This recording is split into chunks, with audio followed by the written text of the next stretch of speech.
in an adjacent village, she built a community center and a temple. One of the villages is Muslim. The other village is a Hindu village. And so she's really involved in that. Amazing. People like really revere her in these places. And at the same time, she decided to also open a shop. And in fact, it was because she decided to open up a shop that she got scammed. The person that she decided to go into business with was the person that attempted to steal her identity. Oh my gosh. So she's God. yeah, so she's just like involved in way too much stuff for her own good. Like she just refuses to chill. No chill. And so I got to manage this. And so I have to slowly figure out how I can keep an eye out on all of these things that she's involved in. And she's involved in a lot of other stuff too. She's now like the president of the Rotary Club. So she just refuses to chill, even though she's going to be 80 in a few months. So, I decided that like Bombay is an amazing city. I've always loved Bombay. Whenever I would come to India, my mom would take me to Bombay and Calcutta, and Bombay is just, I mean, you know, I've always loved this place. So I decided, like, let me manage her assets in Bombay. Let me start with that because she's over in Calcutta. Like, that seems like a good starting point, and Bombay is a much better city for a guy like me to be in. So I decided to make the move to Bombay, and so I'm trying to wind down my life in Toronto. It takes, like, several months to sort of, like, get rid of my stuff in Toronto and then take all my instruments and gear, put that in storage, find tenants for, like, my place over there. And, in the time that it's taking me to wind down my life, just as I'm getting to the end of that, and I've already got like a flight booked. In the 7 or 8 months of winding down my life in Toronto, I still get 2 phone calls from my mom saying, "You got to get over here." The first one was like, "You got to get over here. It looks like your father's gonna die, like, you know, any minute." So I like fly over there. He's in a really bad state, worse than he's ever been, but then he survives. And then I like come back to Toronto to continue winding down my life, and then I get another phone call and she's like, "Your father's gone. You need to get over here." And so I like fly over to Calcutta again from Toronto, do the whole like cremation, death certificate, you know, contact the government, taxes, all that stuff. Then go back to Canada, for like 10 days, find tenants for my place, and then get on a plane and then fly to Bombay. So that was a really tumultuous year. That was 2014. Oh man, you were probably so stressed, and it was probably so rough. Yeah, I mean, even now when I get a phone call from my mom and I see like my mom's name show up on my phone, I get a jolt. You know, like, oh man, like what's going on now? Like a PTSD thing. It is. It really is. So ultimately, like I said, I was trying to move over to India, partially to like keep an eye on my mom and all the trouble she just keeps getting into, but obviously to be closer by for when my father passed away. But ultimately, he passed away before I was able to move here. So in between, you know, sort of intervening weeks between when I had to manage all of the things surrounding his passing and then moving to Bombay, I changed my attitude for why I was moving to Bombay. Because initially I was like, you know, I'm going to just show up here. I'm going to like get some random job. I'm probably going to quit music and I'm just going to live here until, you know, the event happens or whatever. But, you know, it happened. He passed away already. So I decided that I was just going to take the time in Bombay to just have a sabbatical for a year. I was like, listen, I just went through this like crazy event. And so, yeah, fuck it. I'm going to take a sabbatical. And that was also motivated by, you know, in Toronto. Toronto is such an amazing city. And in my last year there, when I was winding things down, I was just wandering around Toronto being like, man, there's so much, you know, I've lived here for 7 years. There's so much in Toronto that I didn't do and see. And so I sort of resolved to sort of arrive in Bombay and really experience Bombay to the fullest. And so I was like, yeah, fuck it, sabbatical. And let me just make as many friends as I possibly can. And let me just have a great time in Bombay, at least for a year. And then I'll figure out what I want to do. I'll figure out if I go back to Canada or stay here or what. And I'm really lucky that I took that attitude because I, you know, accidentally got acquainted with somebody in the independent music scene over here. Independent meaning separate from Bollywood, you know, like indie rock, you know, hip hop, jazz, funk, all the Western styles that we like and love. And the whole approach of taking a sabbatical put me in a headspace where I wasn't really trying to network or collaborate with anybody. Like normally, I guess if you show up in a new city and you want to like do anything creative, you start grinding, right? Yeah, you're hustling. Well, and you're also like, the thing with networking is that when you do it with the intention of networking, you come off as like a fake person. And you're like shaking hands, like, hey, we should collab and all this kind of thing. But since I like had just went through what I had gone through in the previous year, I was just like happy to be around. Like I was just happy to go to parties. I was happy to go to shows.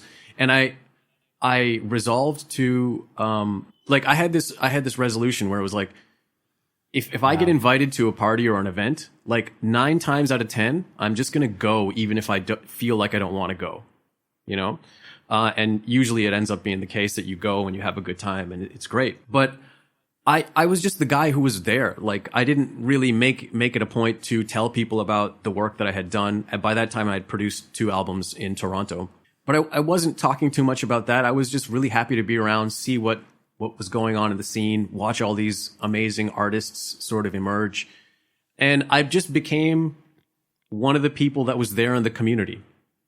And I ended up I ended up making a lot of like very good friends, people that I love very much. And so by the end of that year, I was like, well, I don't want to leave. I don't want to leave all these wonderful people. And Bombay, I mean, I can't describe this city is the kind of place where like if you just come here and you just chill, you will end up getting like a bunch of work done.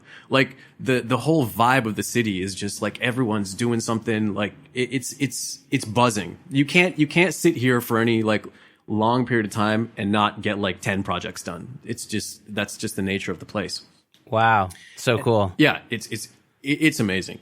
So I was like, how do I stick around? Like I can't just sabbatical for like ever. I got to find work.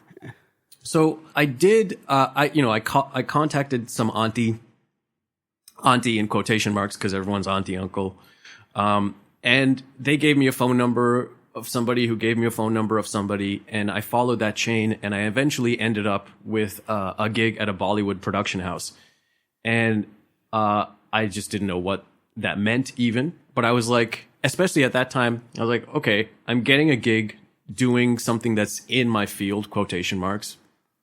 So I'm lucky. I should feel lucky. So I showed up for the gig, didn't know what to expect.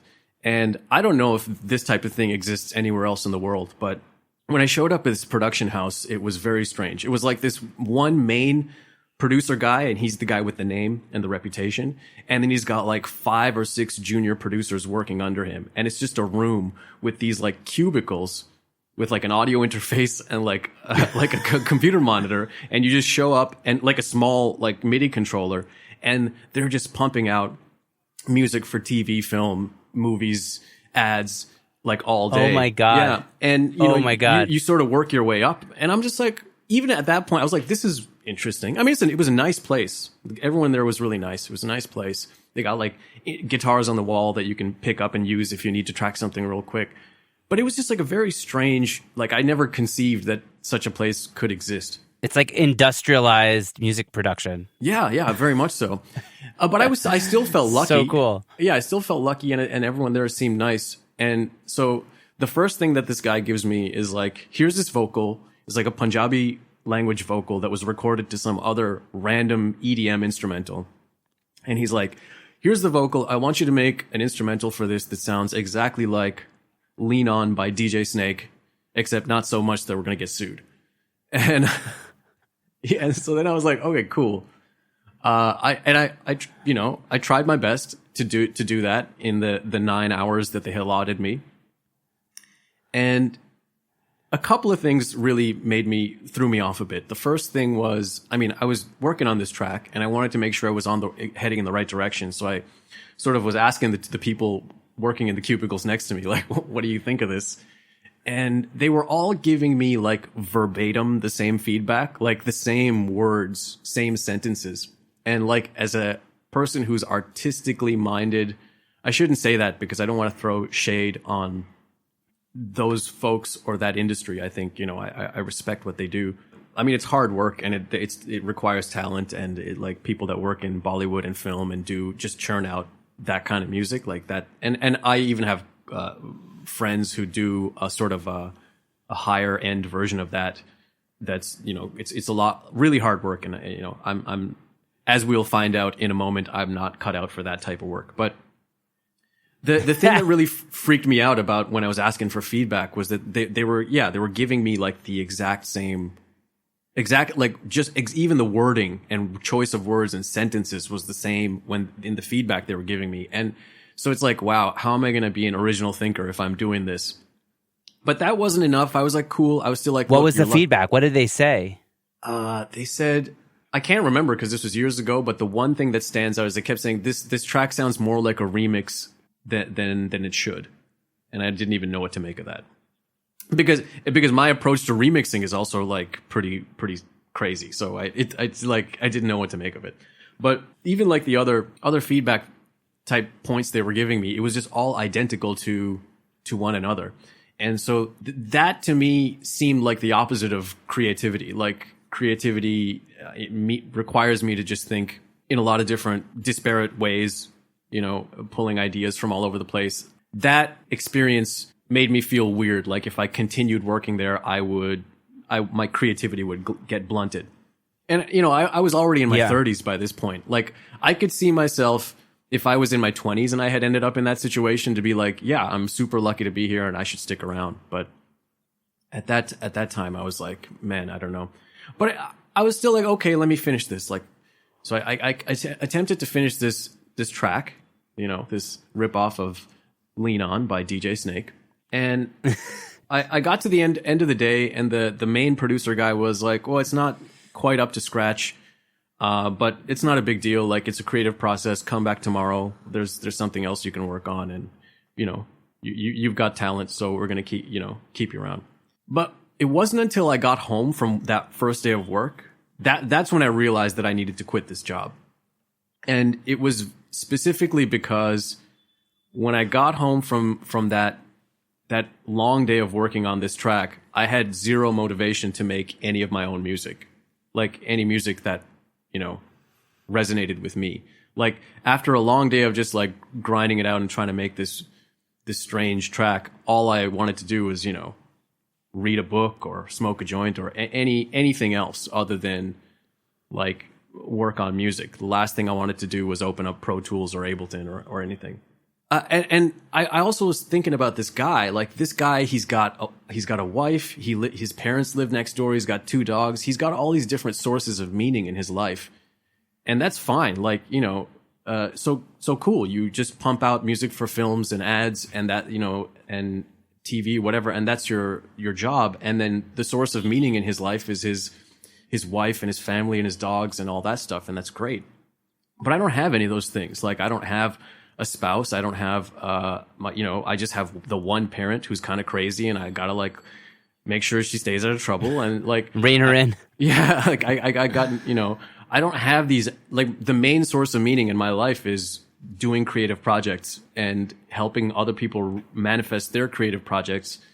And so if I spend all my time doing this kind of work, then I'm just going to go nuts. Like I'm going to get really depressed. Like, so that's when I realized that, you know, I have to, for like steady income, I got to find something else.